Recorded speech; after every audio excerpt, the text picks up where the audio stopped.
Subscribe to the channel and also press the bell icon to never miss an update from Endeavour Careers.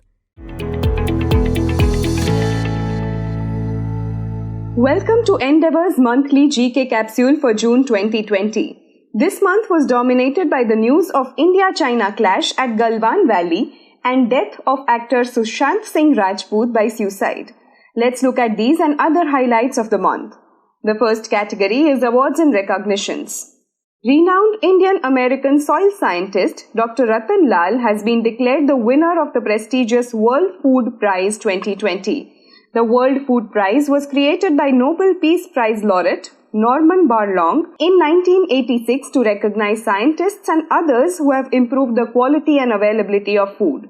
The World Food Prize carries a cash award of $250,000 and is considered to be the Nobel Prize in Agriculture.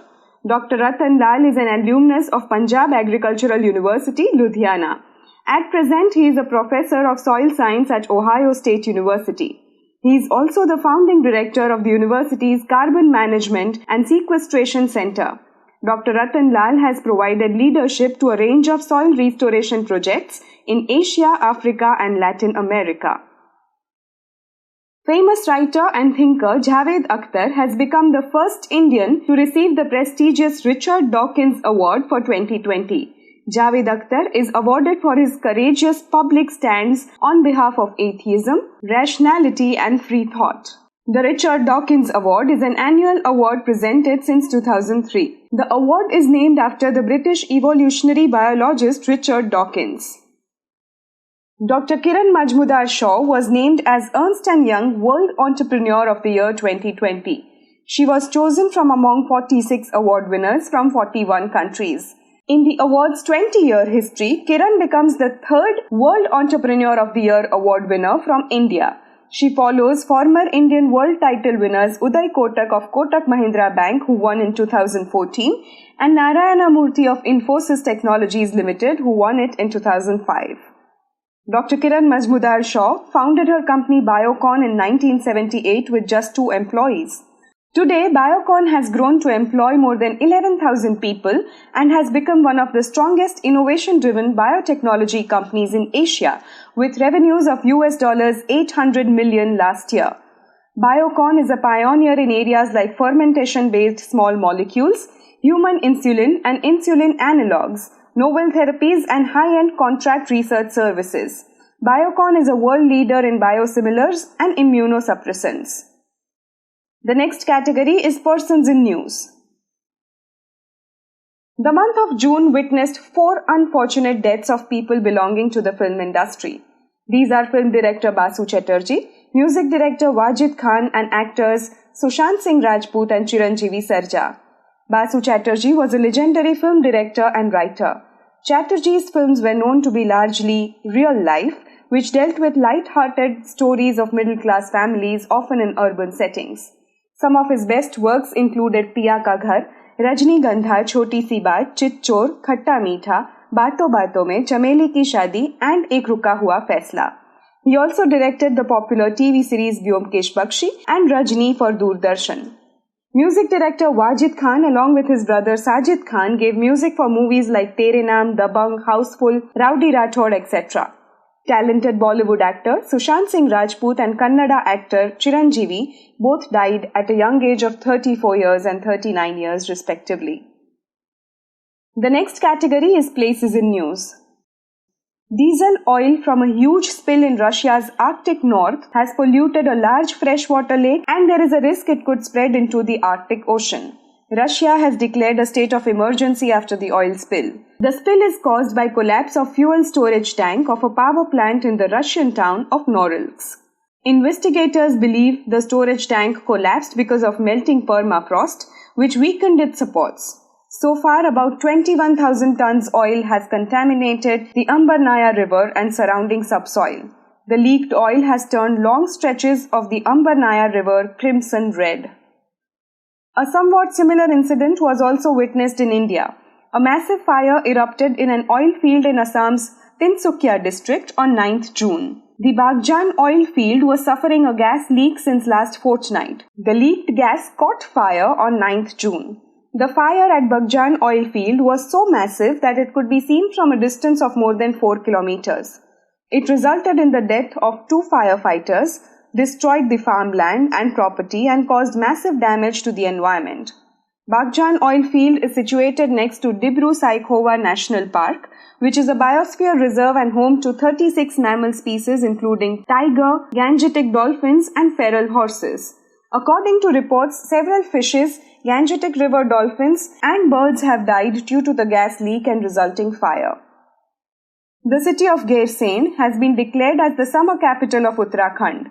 An announcement to this effect was earlier made by the Chief Minister Trivendra Singh Rawat in his budget speech in March. With this announcement, Uttarakhand has 2 capitals, Dehradun and Gairsain.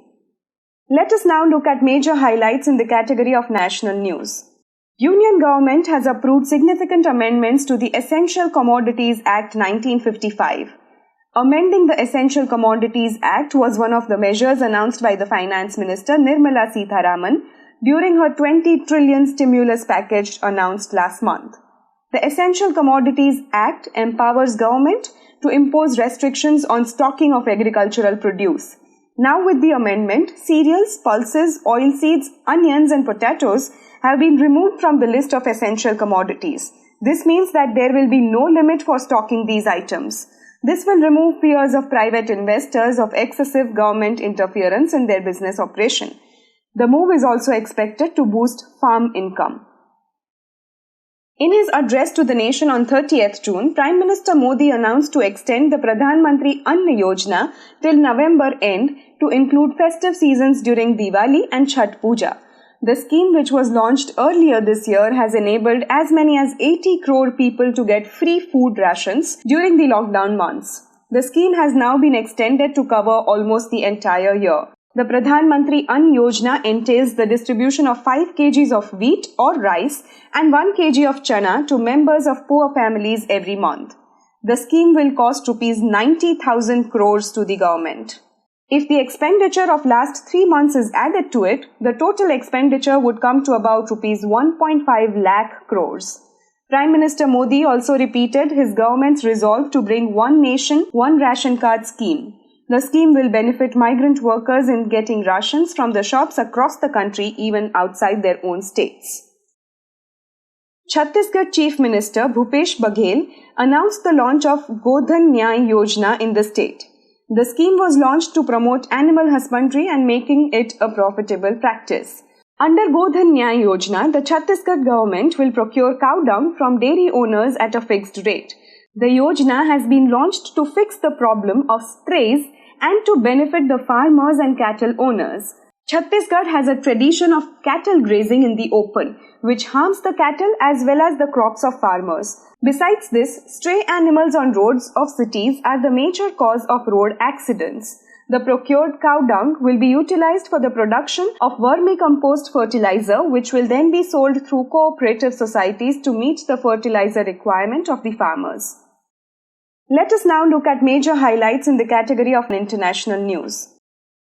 The tensions between India and China over the line of actual control in the areas of Pangong Tso Lake and Galwan Valley grew intense when on the night of 15th June, 20 Indian soldiers were killed in a violent clash with the Chinese troops. The martyred soldiers of 16 Bihar Regiment also include their commanding officer. The number of casualties on Chinese side is not known, as no official announcement was made by China. As the first signal of protest, Indian government on 29th June banned 59 Chinese apps, including hugely popular TikTok. A tussle erupted on another border of India, with the Parliament of Nepal passing a constitutional amendment that updated the map of Nepal. The new map, unanimously passed by Nepali Parliament, claims 3 Indian territories to be a part of Nepal. These include Kalapani, Lipu Lake and Limpiadhura in the Pithoragarh district of Uttarakhand. Nepali Prime Minister KP Sharma Oli also accused India of conspiring to get him out of power. Indian government has termed the events unfortunate. The 2 countries are trying to solve their differences through discussions. The United States witnessed nationwide protests over the death of African-American George Floyd. The 46-year-old Floyd died on 25th May in Minnesota after a white police officer kneeled on his neck for more than 8 minutes when Floyd was being arrested. A video of the incident soon went viral on social media, triggering widespread outrage among people across the United States against racial discrimination. The death of George Floyd led to an outrage with #Black Lives Matter movement across the USA. The Black Lives Movement is an African-American movement that campaigns against violence and racism towards black people. The movement campaigns against killings of black people, police brutality, racial profiling, and racial inequality in the United States. The movement began in 2013, which spread to Canada, Australia, and Germany as well. The Russians voted with a huge majority in favor of an amendment to the Russian Constitution of 1993. The voting for constitutional reforms in Russia was held on 25th June. At present, a person can serve as the President of Russia for a maximum of 2 consecutive terms. A term of the President of Russia is of 6 years. As per the amendments, the term of the current President, Vladimir Putin, will be reset in 2024. This means that Putin can remain the President of Russia for another 2 terms for a total of 12 years. China has enacted a new law in Hong Kong from 1st July. The law, termed as National Security Law, allows Chinese officials to operate in Hong Kong for the first time and gives China the power to override local laws. The law also allows that certain crimes in Hong Kong could result in trials in mainland China. These crimes include secession, subversion against the central Chinese government, terrorist activities, and collusion with foreign forces to endanger national security. China would be establishing a police unit under the law to oversee the implementation of the new law. The new law has been criticized by the international community for trying to snatch away democratic freedom and civil rights of the people of Hong Kong. The US Senate unanimously passed Hong Kong Autonomy Act that seeks to impose sanctions on China for its decision to implement the controversial national security law in Hong Kong. A group of 4 armed terrorists attacked the Pakistan Stock Exchange in Karachi in the early morning of 29th June. All 4 terrorists and 3 other people have been killed, including 2 security guards and a policeman. As per unconfirmed reports, the Baloch Liberation Army has claimed responsibility for the Karachi Stock Exchange attack. Baloch Liberation Army is a militant group mainly active in Balochistan area of Pakistan. Let us look at some news from the field of business and economy. The Union government has decided to bring cooperative banks under the control of RBI. The RBI's powers as they apply to the scheduled banks will now also apply to the cooperative banks. The decision will provide an assurance to more than 86 million depositors that their money will stay safe. The decision was taken in the light of the Punjab and Maharashtra cooperative bank crisis. Urban cooperative banks reported nearly 1,000 cases of fraud worth more than Rs 220 crores in the past 5 fiscal years. Reliance Industries Limited has become the first Indian company to be valued at $150 billion. In rupee terms, it also became the first company to be valued at over Rs 11 lakh crores. The share prices rose after Reliance announced that it has now become debt-free. Reliance has managed to raise Rs 1.69 lakh crores from global investors in the last 2 months. Reliance raised Rs 1.15 lakh crores from global tech investors by selling a little less than a quarter of its Jio platforms and another Rs 53,000 crores through a rights issue in the past 60 days.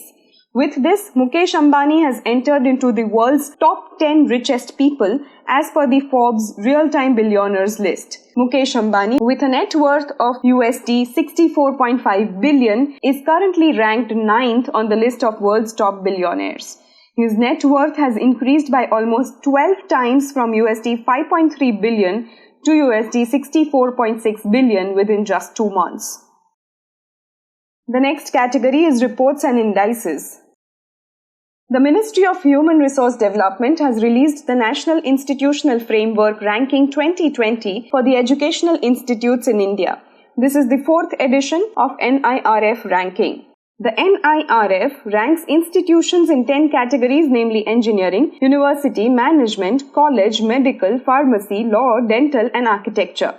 The results are: IIT Madras was declared the best educational institute overall, followed by Indian Institute of Science Bengaluru, IIT Delhi, IIT Bombay, and IIT Kharagpur. Indian Institute of Science Bengaluru was declared the best university, while Miranda House Delhi was declared the best college. The winners in other categories are Best Engineering College for IIT Madras, Best Medical College for AIIMS New Delhi, Best Law College for NLSIU Bengaluru, Best MBA College IIM Ahmedabad. Let's look at some news from the science and technology field. The SpaceX has become the first private rocket company to send astronauts to space. Elon Musk's company SpaceX had launched the pair of astronauts from NASA's Kennedy Space Center in Florida in its Demo 2 mission. The mission used a Falcon 9 rocket carrying the Crew Dragon spacecraft to orbit. The SpaceX capsule Crew Dragon carried astronauts on board to the International Space Station on 31st May. The Crew Dragon is capable of carrying 7 passengers. It will return the astronauts after their tasks associated with the ISS are complete. The suits worn by the astronauts are called the Starman suits. They are designed only to be worn inside the Crew Dragon and are not meant for spacewalks. This is the first launch of humans to space by the US in the decade. The mission will end the reliance of NASA on Russian space rockets. The Drug Controller General of India, or DGCI, has given its approval to the Indian vaccine manufacturer Bharat Biotech's COVID vaccine. The vaccine, named Covaxin, has become the first indigenous vaccine candidate to receive approval for human trials. Bharat Biotech can now initiate Phase 1 and Phase 2 human clinical trials for the COVID-19 vaccine candidate. The vaccine has been developed in collaboration with National Institute of Virology, Pune. Let's look at some news from the sports category. Liverpool won its first ever English Premier League title in 2020. Liverpool, with 28 wins in 31 games in the season, has accumulated 86 points. Manchester City, with 63 points, stood second. Liverpool had previously won 18 league titles but none since 1990. Now, with a win in the English Premier League, Liverpool is just one title short of equaling Manchester United's record of 20 First Division titles. In the end, let us look at some other miscellaneous news items. Adani Green Energy Limited has won the bid to build world's largest solar plant. It will be building a solar plant of 8 gigawatts and will establish 2 gigawatts of additional solar cell and module manufacturing capacity. The total project would cost $6 billion. The first 2 gigawatt generation capacity will come online by 2022 and the subsequent 6 gigawatts capacity will be added in 2 gigawatts annual increments through 2025. The Adani Group is expected to set up the facilities in Rajasthan and Gujarat.